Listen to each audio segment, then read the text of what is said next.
Hey guys, thank you so much for joining me today. My name is Madeline, and today I am going to be sharing with you how I do my lettering. And so if you want to follow along with me, I'm going to be doing a lettering challenge every month. I actually printed this in black and white because I ran out of color ink, unfortunately. But you can print these out. I'll have a printable link down below in the description box. And we'll be doing a word per day. And so I thought we'd go ahead and get started with just some of the basics before the January 1st date rolls along. And I wanted to go ahead and walk on through with you what that might look like for you. And so I have several options here on different types of markers or writing utensils you can use. This one is a Crayola Super Tips marker, which is pretty easy to find at many stores. I've got a Staedtler brand brush marker. I don't know if you can see that. It's hard to, it's like a Mars something duo. It's got two ends to it. And then I have an STA Aquarelle brush that I had just randomly that is labeled as a brush pen. I got this Artist Loft Watercolor dual tip marker. It's got two ends. One is more of a brush tip to it and just kind of the off-brand of like a Tombow. So it's pretty large. And then I have the Tombow Fudenosuke, whatever it's called. And I've got both the hard tip and the soft tip. And these are actually my favorite, but I thought I would just try out a few of the other ones that you can find at your local stores. I'll also make sure to leave some Amazon links down below, so that way if you would like to, you can purchase this, and they are affiliate links, so I would make a small commission if you do purchase those links, but I would greatly appreciate it. And so this is just doing upstrokes with the Crayola Super Tips, and then thick downstrokes.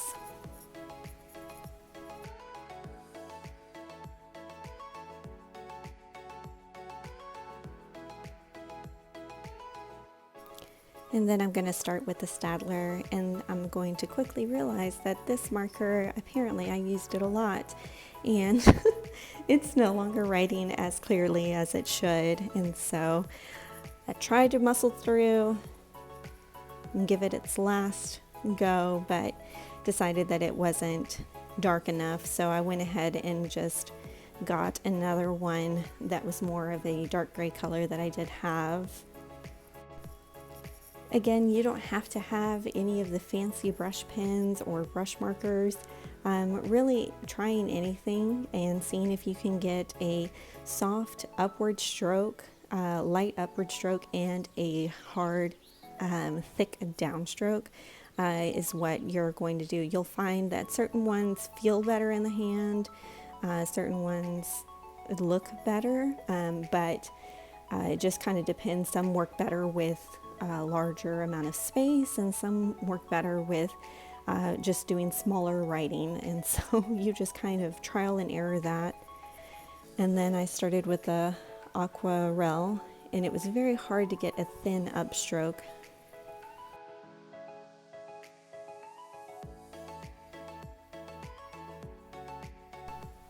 And then the Artist Loft that I had gotten from Michael's, I believe. And it does pretty well. I don't have any of the Tombow dual brush pens, but this is kind of what I imagined they would feel like. And so I plan to get some of those to practice with in the future, especially for doing hand lettering in like larger fonts. And then the Tombow Fudenosuke soft tip. It does very beautifully. It's actually my favorite.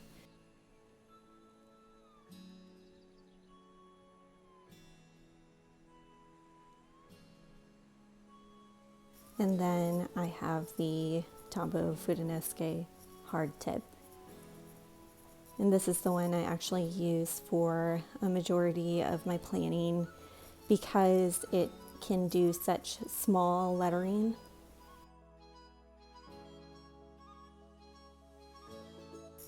And next here, I am going to be writing out with my little friction pen what different strokes that you can use to practice. You have the upstrokes, downstrokes, underturns, overturns, compound curves, oval strokes, ascender loops, and descender loops.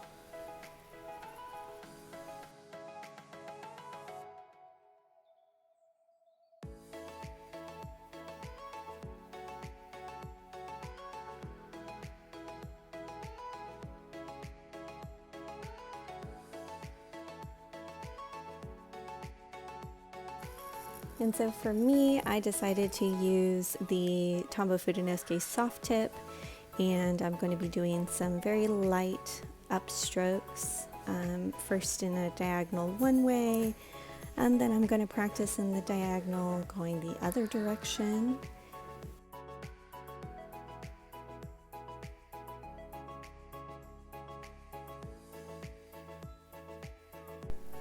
And then I'm going to start doing some with a little more of a curve to it.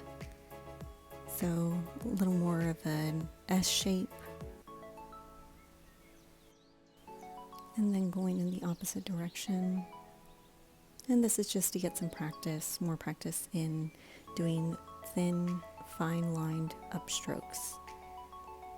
Next I'll be practicing my downstroke, going diagonal one way, and then going diagonal the other way.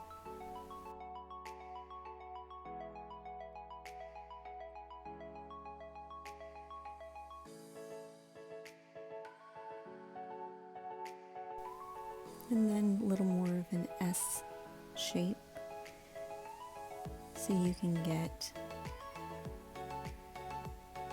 a light stroke at the very end, but thick stroke as you're going down.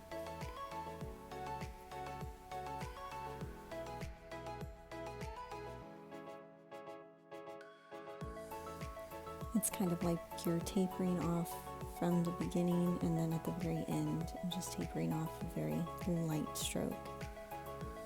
And then I'm going to be doing some underturns, and they basically look like little U's.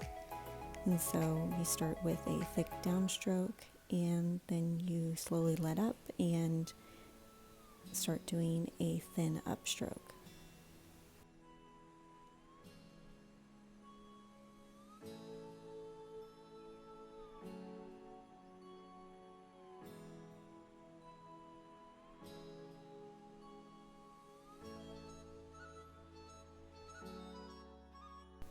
Now, most of the time, the videos that you see on YouTube, they're put at a faster speed, so that way you don't have to wait so long to watch somebody finish a word or a letter. But I am just doing this in real time, so you can see how slow you should go or can go.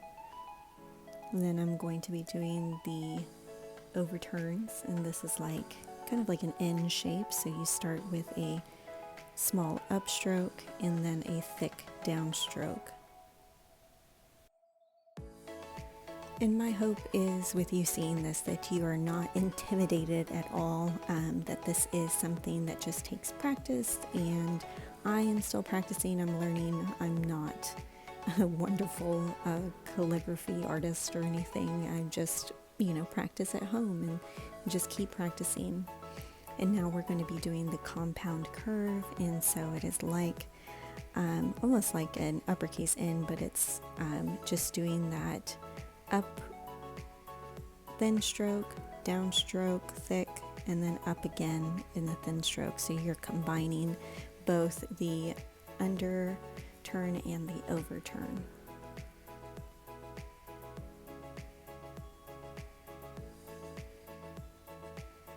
And next we're going to be doing the most difficult of all, is the oval stroke. And so I start out by doing kind of this capital letter O, so I can show you a little bit more. You start at the 1 o'clock position, go up very lightly, and then as you turn, you start putting more pressure to make a thicker downstroke, and you make sure to let off right before you get to the end, and then meet it back up at the top with a thin stroke. And then you do that with the smaller O's. Takes a lot of practice. And this is one of the harder strokes to do.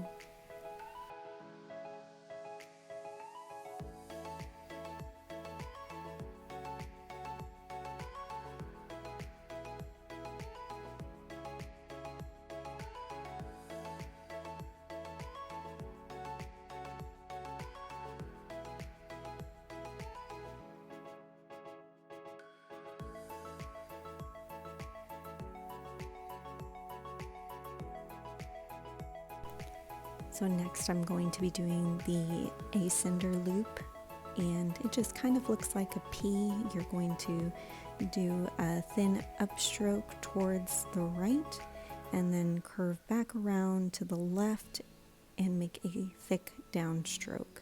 You're going to want to make it one seamless shape, and you're not going to want to go too far over one side or the other. You want to make sure to cover up the end that you started.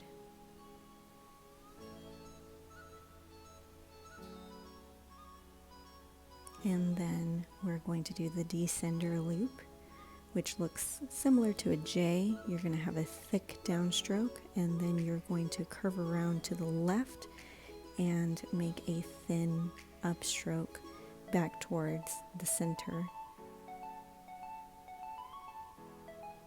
And they kind of look like little D's.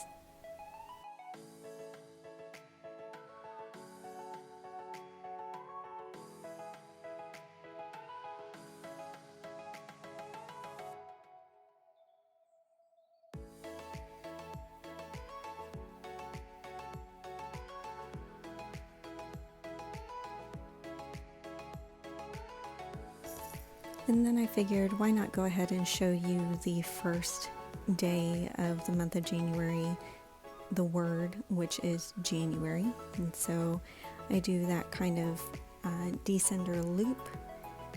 Then I do an oval stroke to make the A, and I make sure to lift my pen so I can make the different strokes per letter.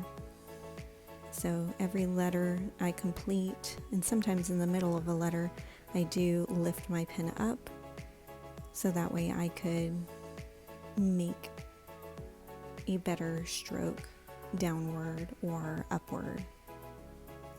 And then connecting the R to the Y, I kind of do a little bit of that underturn. And at the very end, just doing a loop, kind of like descender loop. And there you go. And I hope you enjoy this as much as I enjoyed making this for you, and I hope you join me on my journey in hand lettering. Thank you so much, and have a wonderful and very blessed day.